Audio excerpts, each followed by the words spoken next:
Cervical spondylosis ने आपके गर्दन की तरह आपकी लाइफ को भी जकड़ रखा है। क्या आप हेडेक, गर्दन में दर्द, जकड़न, चक्कर आना, हाथों में सूनापन, इन सारी प्रॉब्लम से परेशान हैं? घबराने की बात नहीं है। आयुर्वेद सर्वाइकल स्पॉन्डिलोसिस के लिए एक होलिस्टिक ट्रीटमेंट आपको प्रोवाइड करता है, जिसमें आयुर्वेदिक औषधियां, पंचकर्म और एक ऐसा बहुत नया ट्रीटमेंट जिसके बारे में बहुत ज्यादा लोग नहीं जानते हैं। है तो ये आयुर्वेद का ही एक पार्ट, लेकिन बहुत ज्यादा प्रचलित नहीं है, जिसे हम मर्म चिकित्सा कहते हैं। आज इस वीडियो में हम जानेंगे कैसे मर्म चिकित्सा के थ्रू आप सर्वाइकल स्पॉन्डिलोसिस से होने वाले पेन को कम कर सकते हैं, और इसे पूरी तरीके से खत्म भी करने में ये बहुत प्रभावी है। आगे बढ़ने से भी ये सर्वाइकल स्पॉन्डिलोसिस को रोकता है। तो अगर आप ये सारी चीजें देखना चाहते हैं तो वीडियो में अंत तक बने रहें। नमस्कार, ब्लिस वेदास में आपका स्वागत है। मैं doctor Sarita Mishra, Ayurvedic gynaecologist, holistic health care expert and founder bliss Vedas, the holistic health care brand of holistic Bharat. आज की भागदौड़ भरी और खराब लाइफस्टाइल के कारण सर्वाइकल स्पॉन्डिलोसिस बहुत कॉमन प्रॉब्लम बन गई है। जो अभी कंटेम्प्रेरी जो मेडिकल साइंस हम यूज कर रहे हैं, उसमें सर्जरी और कुछ पेन किलर्स ही इसके ट्रीटमेंट ऑप्शन के रूप में मौजूद है। लेकिन आयुर्वेद में हम Ayurvedic drugs, diet and lifestyle changes, आसन और एक बहुत नया टर्म जो आप सुनेंगे, है तो ये आयुर्वेद का ही एक पार्ट, लेकिन बहुत प्रचलित नहीं है, मर्म चिकित्सा। आज के वीडियो में हम जानेंगे कैसे इन सारी चीजों और इंक्लूडिंग मर्म चिकित्सा हम किस तरीके से सर्वाइकल स्पॉन्डिलोसिस को आगे बढ़ने से रोक सकते हैं, और अगर है तो कैसे हम इसे लगभग जड़ से खत्म कर सकते हैं अगर हम इन सारी चीजों को फॉलो करते हैं। तो आइए जानते हैं पहले सर्वाइकल स्पॉन्डिलोसिस क्या है और कैसे होता है। अगर आयुर्वेद की दृष्टि से सर्वाइकल स्पॉन्डिलोसिस को समझे तो ये वात दोष के कारण होता है, क्योंकि आयुर्वेद ये मानता है कि कहीं भी अगर पेन है, स्टिफनेस है, मूवमेंट में प्रॉब्लम हो रही है, तो वात दोष की दृष्टि के कारण है। तो इसके लिए जो लाइफस्टाइल है हमारी, वही रिस्पॉन्सिबल है। लाइफस्टाइल में जो पोस्चर है, बहुत देर तक झुक के काम करना, लैपटॉप पे काम करना, बहुत देर मोबाइल का यूज करना, या ऐसा कोई भी काम जिसमें बहुत ज्यादा सिर झुका के हम काम करते हैं, उसके कारण जो मांसपेशियां हैं गर्दन की वो कमजोर होती हैं। हड्डियों, गलत पोस्चर के कारण हड्डियों में भी जो है वो प्रेशर बढ़ता है, और हड्डियों के बीच से जो नसें निकलती हैं गर्दन की, उसमें उस प्रेशर के कारण पेन होता है। और जो मांसपेशियां कमजोर हैं, वो जो हड्डियों को सपोर्ट करती हैं, उन मांसपेशियों में भी कमजोरी के कारण ये प्रॉब्लम और बढ़ती है। तो अगर बेसिक रूप से समझे तो वात दोष बढ़ने का कारण हमारी खराब जो लाइफस्टाइल है वो है, जिसमें हम ऑयलिंग नहीं करते, प्रॉपर एक्सरसाइज नहीं करते, जिसके कारण से बोन और मसल्स हमारी दिन प्रतिदिन कमजोर होती जा रही है। और बाकी जो गलत तरीके से बैठ के काम करने का जो तरीका है, वो इसके लिए एक बहुत बड़ा कारण है। आयुर्वेद में सर्वाइकल स्पॉन्डिलोसिस को हम 3 स्टेप में हैंडल करते हैं। पहला स्टेप जो है, उसमें कुछ आयुर्वेदिक औषधियां दी जाती हैं, जैसे जिनमें महायोगराज गुगुलू, शल्यकी, निर्गुंडी, ऐसे औषधियां ओरली, और कुछ जो वातशामक तेल हैं वो लोकली भी अप्लाई किए जाते हैं। इसके अलावा अगर पंचकर्म की बात करें तो ग्रीवावस्थी इसमें बहुत अच्छा काम करती है।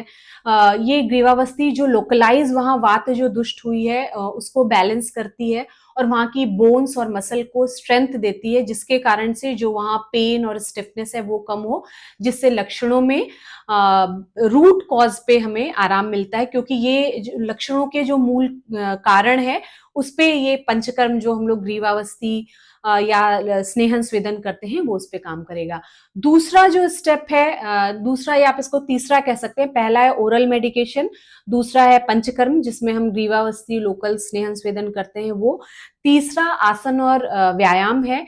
आसन और व्यायाम भी जो है वहाँ लोकल जो मसल है गर्दन की, वहाँ उसको मजबूती देते हैं, बोन्स को मजबूती देते हैं।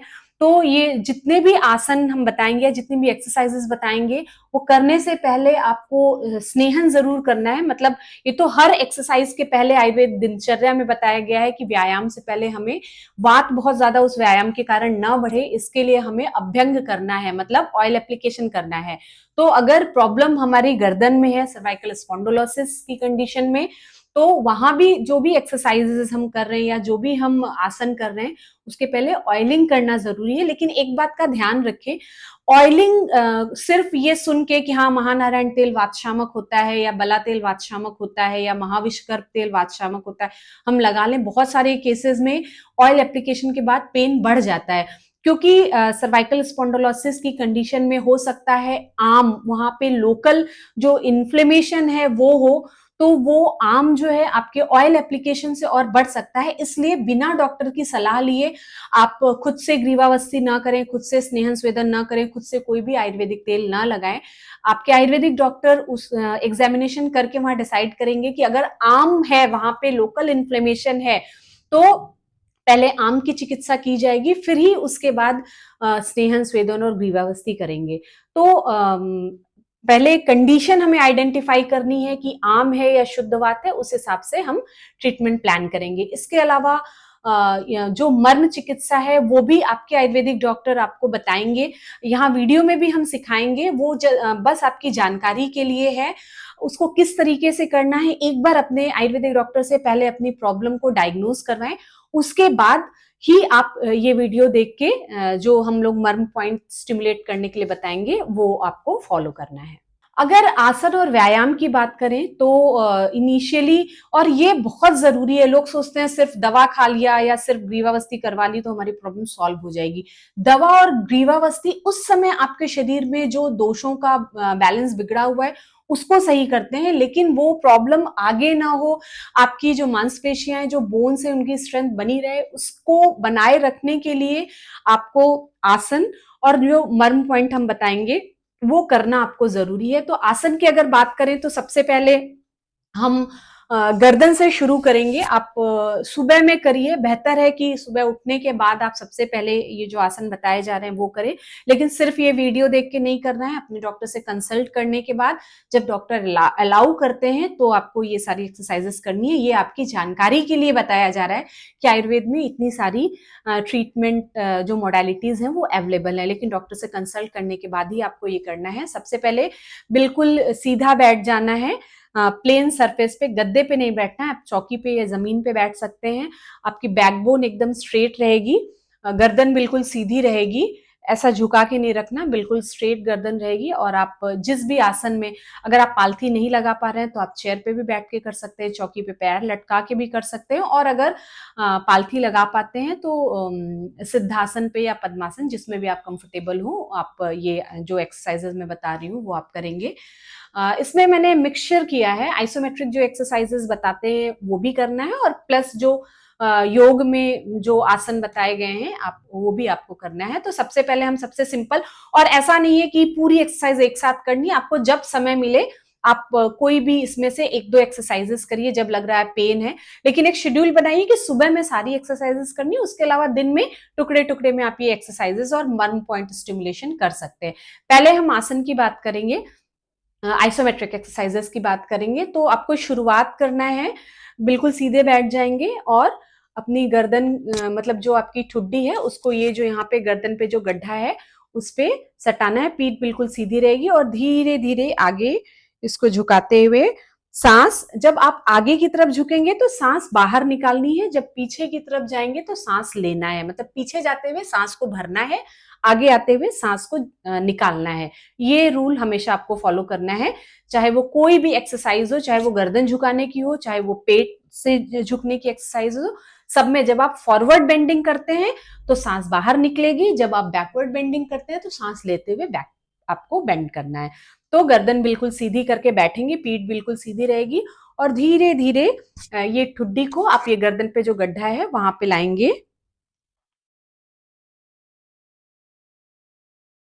फिर वापस सांस लेते हुए हमें फिर सीधा आना है। और जब आप फाइनल पोजीशन, जब ठुड्डी को आपने यहाँ पे लगाया तो 1 2 3 उतना देर आपको होल्ड करना है, और फिर वापस अपनी पोजीशन में आना है। फिर वैसे ही सांस लेते हुए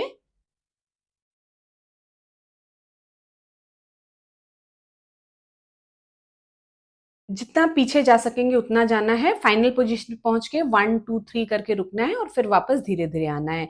आप इसको एक सीक्वेंस में कर सकते हैं, सीधे से पहले आप आगे झुकाएंगे, ठुड्डी को यहाँ लगाएंगे, फिर सीधा करते हुए उसी में पीछे की तरफ जाएंगे और फिर वापस अपनी पोजीशन पे आ जाएंगे। तो ये 1 साइकिल होगा। ऐसे आपको 10 से 15 साइकिल करनी है। शुरुआत में आप 5-5 से शुरू कर सकते हैं। एक बार मैं फिर से दिखाती हूँ।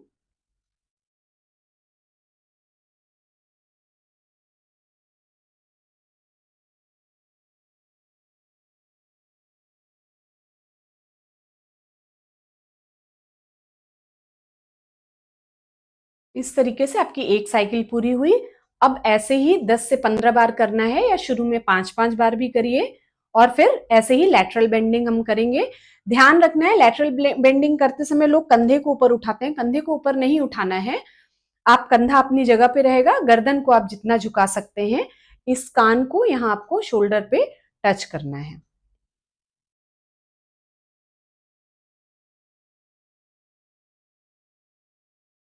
टच नहीं कर पा रहे हैं, कोई परेशानी नहीं है, लेकिन कंधे को ऊपर नहीं उठाएंगे। फिर वैसे ही ध्यान रखना है, गर्दन आगे की तरफ नहीं झुकनी चाहिए। आप इस पोजीशन से ऐसे गर्दन को ले जा रहे हैं। एक बार फिर से।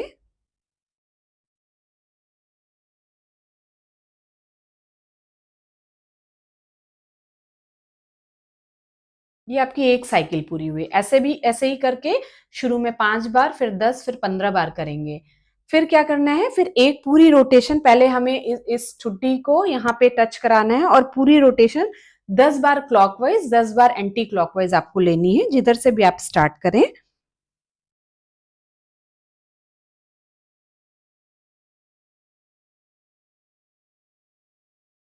फिर उल्टा,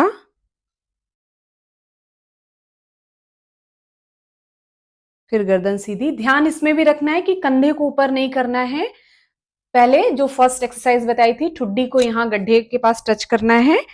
फिर आप बिना कंधों को उठाए, बिल्कुल रिलैक्स रखते हुए जितना लेटरल आ सकते हैं, फिर जितना पीछे जा सकते हैं, फिर लेटरल, और फिर नीचे, फिर उल्टा घुमाते हुए पीछे की तरफ,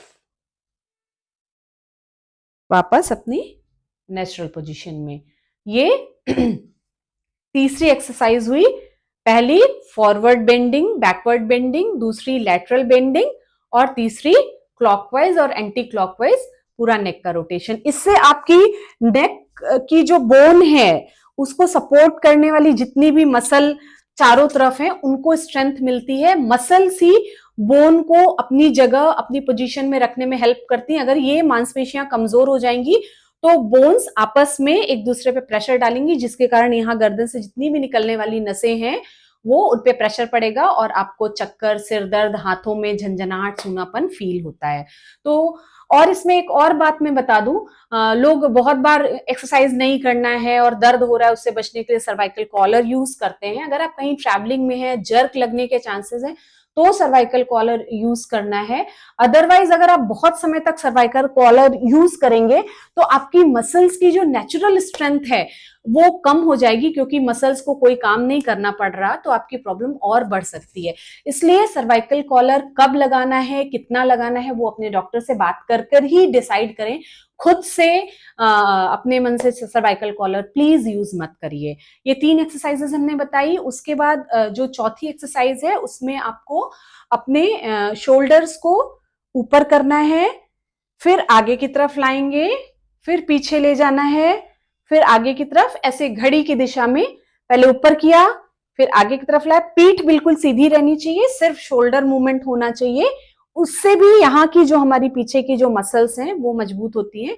इसको भी आप 5 बार, हाथ जो है वो आपकी जंघा पे रह सकते हैं, और बस ये मूवमेंट 5 बार, ऐसे 5 बार अपोजिट डायरेक्शन में। इससे भी जो आपकी गर्दन की मसल है और पीठ के ऊपरी हिस्से की मसल्स है, वो मजबूत होती हैं। ये चौथी एक्सरसाइज हुई। पांचवी एक्सरसाइज में ऐसे नमस्कार की मुद्रा, ऐसे बिल्कुल हाथ सीधे रहेंगे, और जितना अपने हाथों को दबा सकते हैं उतना दबाना है। और आप देखेंगे कि जब आपस में इन दोनों हथेलियों को हम ऐसे दबा रहे हैं, तो प्रेशर ये यहाँ हमारी गर्दन की मसल्स पे और पीछे मसल्स पे पड़ रहा है। तो ये उन मसल्स को स्ट्रेंथ देता है, जो हमारी जो रीढ़ की हड्डी की बोन है, उनको सपोर्ट करती है। तो इसको भी ऐसे करके आपको 5 बार करना है। आप देखिए जब मैं बहुत तेजी से दबा रही हूँ तो यहाँ की मसल्स जो हैं वो बिल्कुल कड़क हो जा रही हैं।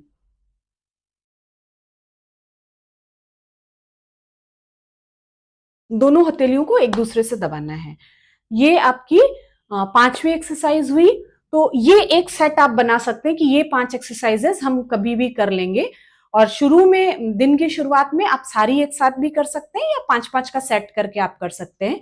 दूसरा सेट और जो है वो भी गर्दन की जो मसल्स हैं उनको स्ट्रांग बनाने के लिए, ये हथेली का जो आपका गड्ढा है और ये सिर के जो सामने के ये दोनों कोने हैं, हथेली के गड्ढे को यहाँ इस सिर के कोने पे फिक्स करना है और हथेली से सिर को पीछे की तरफ ढकेलना है और सिर से हथेली को आगे की तरफ ढकेलना है। तो क्या होगा, दोनों एक दूसरे को ढकेलेंगे तो मूवमेंट नहीं होनी पाएगी, बस प्रेशर लगेगा।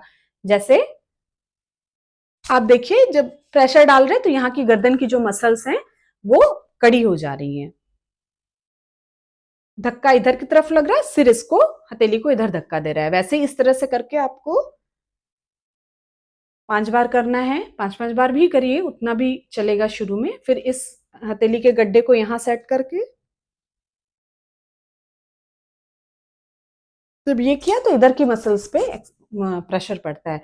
फिर उंगलियों को इस तरीके से फंसा के सिर के पीछे वाले हिस्से पे फिक्स करना है और हथेलियों से सिर को धक्का देना है और सिर से हथेलियों को धक्का देना है। गर्दन बिल्कुल सीधी रहेगी। देखिए इससे क्या होगा, दोनों यहाँ की जो मसल्स हैं उस पे प्रेशर आता है। गर्दन झुकानी नहीं है। तो इस तरीके से करके आप इसमें आपने देखा कि दोनों तरफ की मसल और पीछे और आगे की जो मसल है इसमें स्ट्रेंथनिंग होती है इस एक्सरसाइज से। ये कुछ बेसिक और बहुत सारी एक्सरसाइजेज हैं बट ये बेसिक है, आप इतना करें। इसके अलावा आप भुजंगासन, मार्जारी आसन और शशांकासन, ये आप यूट्यूब पे सर्च कर सकते हैं। ये इनके भी वीडियो हम अभी अगले कुछ वीडियोस के बाद डालेंगे, तो आप वहां से भी देख के कर सकते हैं। और ये पूरा एक बार सेम सीक्वेंस में एक वीडियो और हम डालेंगे कि आप उसको चला के, ये तो अभी मैं समझाने के लिए कर रही हूँ, एक वीडियो जिसको आप चला के देखते हुए साथ साथ कर सकते हैं, वो भी मैं डालूंगी। तो भुजंगासन, मार्जारी आसन और शशांकासन, ये भी रीढ़ और गर्दन की हड्डियों की मजबूती के लिए है, तो आप इनको कर सकते हैं। अब हम वीडियो के उस पार्ट में आ गए हैं जहां हमने कहा था कि एक बहुत नया टर्म आप सुनेंगे, मर्म चिकित्सा।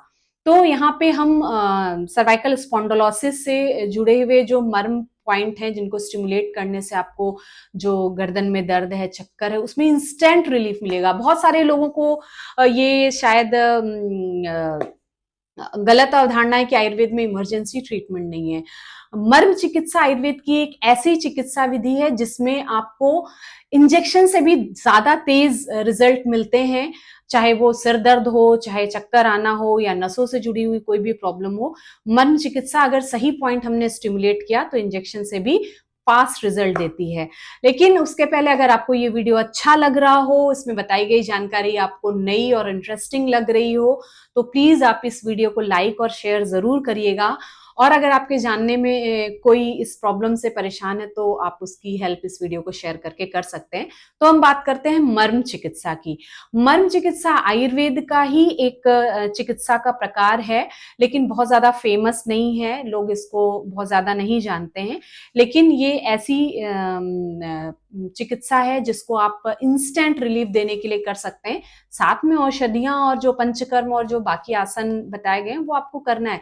लेकिन इसको अगर आप करते हैं तो जो मर्म जो है वो हमारे शरीर के बहुत वाइटल पार्ट्स होते हैं, उनको अगर हमने स्टिमुलेट किया, और जो जब बीमारियां होती हैं तो उन वाइटल पार्ट्स के बीच बीच में जो एनर्जी का फ्लो है, जो हमारी प्राण शक्ति, उसका फ्लो रुक जाता है बीमारियों के समय।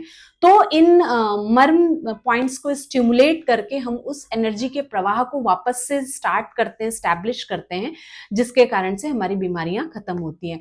तो औषधियां, पंचकर्म, आसन वो सब करते हुए अगर आप साथ में मर्म पॉइंट्स को स्टिमुलेट करते हैं अपने डॉक्टर से कंसल्टेशन के बाद, तो इसमें आपको बहुत अमेजिंग रिजल्ट मिलेंगे। तो पहला जो पॉइंट है क्षिप्र मर्म है। इसमें आपकी ये जो उंगली है इससे आप फील करें, ये हड्डी जा रही है और ये जो अंगूठा है इससे हड्डी जा रही है। इसके बीच में आप देखेंगे एक पार्ट है जहां पे आपको कोई बोन नहीं फील हो रही है। हाँ, उसके पहले और प्रिकॉशन मर्म चिकित्सा के लिए, इसको खाना खाने के तुरंत बाद नहीं करना है, लगभग आधा पौन घंटे बाद कीजिए। स्त्रियों के लिए पीरियड के समय नहीं करना है, प्रेगनेंसी की कंडीशन में नहीं करना है, और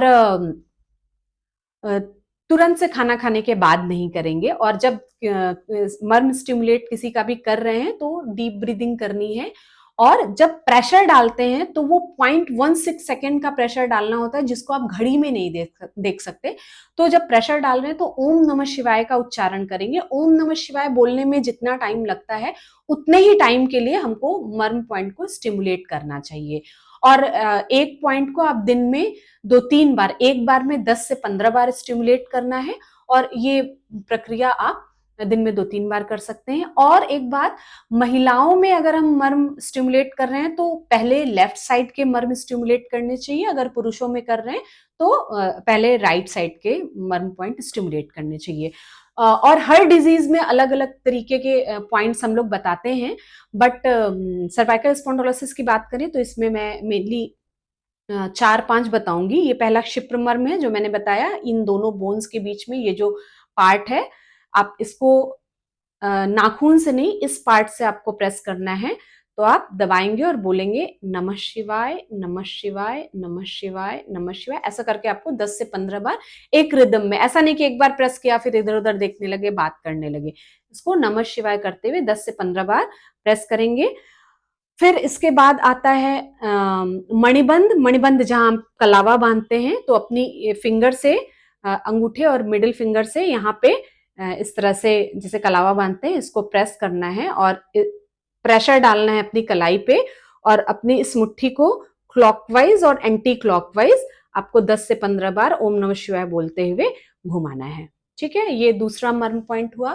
तीसरा मर्म पॉइंट, ऐसे तो कई सारे हैं जो हम देख के, पेशेंट की कंडीशन देख के बताते हैं, लेकिन आपकी जानकारी के लिए 5 मर्म बताऊंगी। फिर तीसरा है अंश मर्म। आपके जो शोल्डर का सबसे ऊंचा वाला हिस्सा है, वहां पे अपनी आपको ये 4 फिंगर रखनी है, और ये फिंगर, गर्दन बिल्कुल सीधी रहेगी, गर्दन के बिल्कुल ये जो पॉइंट है यहाँ पे इसको टच करना है, और उंगलियों के इस हिस्से से जहां आपका कंधे का सबसे ऊंचा हिस्सा है वहां पे प्रेस करते हुए चारों से आपको प्रेशर डालना है, और नमः शिवाय नमः शिवाय नमः शिवाय, गर्दन बिल्कुल सीधी, नमः शिवाय करते हुए आपको ये प्रेशर डालना है। चौथा पॉइंट जो है, चौथा आप ये हमारा श्रृंगाटक मर्म है। आईब्रो पे आप फिंगर अपनी घुमाते हुए बिल्कुल उसके लास्ट पॉइंट पे जाइए, और यहाँ जहाँ आईब्रो लगभग खत्म हो रही होती है, आपको गड्ढे जैसी संरचना महसूस होगी। तो दोनों फिंगर के पल्प से आपको यहाँ प्रेशर डालते हुए नमः शिवाय नमः शिवाय नमः शिवाय नमः शिवाय करते हुए आपको 10 से 15 बार प्रेशर डालना है। पांचवा जो है वो श्रृंगाटक मर्म है। आंख और नाक का जहाँ पे एंड है वहां पे भी आप देखेंगे कि गड्ढे जैसी संरचना है, वहां पे ये दोनों फिंगर को अपने रख के उसको प्रेस करना है, नमः शिवाय। आप ऐसे भी कर सकते हैं या इस तरीके से। आपने देखा होगा जब हम टेंशन में रहते हैं तो भी हम इसको प्रेस करते हैं, अननोइंगली, हमें नहीं मालूम होता, लेकिन एक्चुअली हम अननोइंगली अपने मर्म पॉइंट को स्टिमुलेट करते हैं, जो टेंशन को, हेडेक को कम करता है। यहाँ पे भी आपको नमः शिवाय करते हुए इसको स्टिमुलेट करना है। लास्ट में जहां बच्चों को तेल लगाते हैं, छोटे बच्चों को तेल लगाते हैं, वहां भी अपनी हथेली से नमः शिवाय बोलते हुए आपको 10 से 15 बार ये करना है। और हाँ, मर्म पॉइंट स्टिमुलेशन से पहले स्त्रियों में अगर अच्छा होगा, आप पहले तल हृदय को स्टिमुलेट करें। तल हृदय मतलब आपकी हथेली का वो पार्ट जहां पे आपकी मिडिल फिंगर टच करती है, ये पार्ट है। तो यहाँ पे हमें, और आकाश की तरफ हथेली रखते हुए नमः शिवाय करते हुए सबसे पहले तल हृदय मर्म को स्टिमुलेट करेंगे 10 से 15 बार, फिर क्षिप्र को करेंगे, फिर मणिबंध को करेंगे, फिर अंश को करेंगे, फिर शंख मर्म को करेंगे, फिर श्रृंगाटक को करेंगे, और लास्ट में आप अधिपति मर्म को करेंगे, और फिर लास्ट में एक बार फिर से तल हृदय को स्टिमुलेट करेंगे। इस तरीके से अगर आप करते हैं तो आप पाएंगे कभी भी आपको जैसे पेन अटैक्स आ रहे हो या गिडीनेस हो रही हो, हाथों में झंझनाहट हो रही है, आप अगर ये सारे मर्म पॉइंट स्टिमुलेट करते हैं तो आपको तुरंत उसका रिजल्ट मिलेगा। आपको पेन किलर की भी आवश्यकता नहीं रहेगी जब आप धीरे धीरे इसको स्टिमुलेट करते चले जाएंगे, जैसे जैसे एनर्जी का फ्लो चैनलाइज होता जाएगा। तो देखा आपने ये जो मर्म पॉइंट है कितना आसान है करना, लेकिन इसका रिजल्ट ये है कि दर्द की दवाइयों पे जो आपकी निर्भरता है वो कम हो जाएगी। और अगर उसके साथ साथ आप पंचकर्म, ग्रीवावस्थी वगैरह ले रहे हैं और जो आसन हमने बताया वो कर रहे हैं, तो निश्चित रूप से आपकी सर्वाइकल स्पॉन्डिलोसिस की प्रॉब्लम जो है वो बिल्कुल भी खत्म हो सकती है। जितना अच्छा आप आसन, मर्म पॉइंट स्टिमुलेशन, औषधियां लेंगे, औषधियां एक टाइम के बाद बंद कर दी जाती हैं। आप सिर्फ लोकल स्नेहन स्वेदन करिए और बाकी जो आसन और मर्म पॉइंट बताएं अगर आप वो करते हैं तो फिर आपकी ये प्रॉब्लम ठीक भी हो जाएगी और दर्द की दवाइयां और जो बाकी चीजें हैं आपको लेने की जरूरत नहीं पड़ेगी। सर्वाइकल स्पॉन्डिलोसिस जो एक बहुत क्रॉनिक प्रॉब्लम है, आज के समय में लोगों में बहुत बढ़ती हुई देखी जा रही है और इसका कोई सही ट्रीटमेंट भी अवेलेबल नहीं होने के कारण आपकी लाइफ में ये बहुत परेशानियां पैदा कर सकती है। तो अगर आपको इससे बचना है या अगर आपको ये प्रॉब्लम है, आप इसके लिए परमानेंट सोल्यूशन चाहते हैं, तो आपने देखा कि आयुर्वेद किस तरीके से आपके लिए एक बेस्ट ऑप्शन हो सकता है। आयुर्वेदिक औषधियां, लाइफस्टाइल चेंजेस, पंचकर्म और आसन के साथ जो मर्म पॉइंट स्टिमुलेशन हमने बताया है, ये आपको कंप्लीट क्योर दे सकता है, आपकी प्रॉब्लम को बढ़ने से रोक सकता है। और आप अगर इसको रेगुलरली ऐसे भी फॉलो करते हैं तो ये प्रॉब्लम अगर थोड़ी बहुत है तो शायद ये बढ़े भी ना और पूरी तरीके से ठीक हो जाए। तो अगर आज का वीडियो आपको अच्छा लगा हो तो प्लीज इसे लाइक करें, अपने जानने वालों के साथ शेयर करें। शेयर करके आप न जाने कितने लोगों की हेल्प करेंगे, क्योंकि इसमें जो मर्म चिकित्सा हमने बताई है उसके बारे में बहुत कम लोगों को जानकारी है। इस वीडियो के माध्यम से आप मर्म चिकित्सा के बारे में लोगों को अवेयर कर सकते हैं। और ब्लिस वेदास इसमें हमेशा आपके साथ है, क्योंकि हमारा जो उद्देश्य है वो स्वस्थ से स्वास्थ्य रक्षणम, आतुर से विकार प्रशमनम है। जो चीजें हमने बताई हैं वो अगर आप किसी डिजीज पर्सन को भेज रहे हैं तो वो उसके विकार की रक्षा करेगा, और अपने जानने वालों को अगर आप शेयर कर रहे हैं तो जो हेल्दी हैं उनको हेल्दी बनाए रखने में ये आपकी हेल्प करेगा। तो इस वीडियो को शेयर जरूर करें और चैनल को सब्सक्राइब करें। अंत में वीडियो को लास्ट तक देखने के लिए थैंक यू। और अगर आपके और कोई क्वेश्चन है इससे रिलेटेड तो जरूर आप हमें कमेंट सेक्शन में डालें, हम उसका जवाब जरूर देंगे। धन्यवाद for being with bliss Vedas.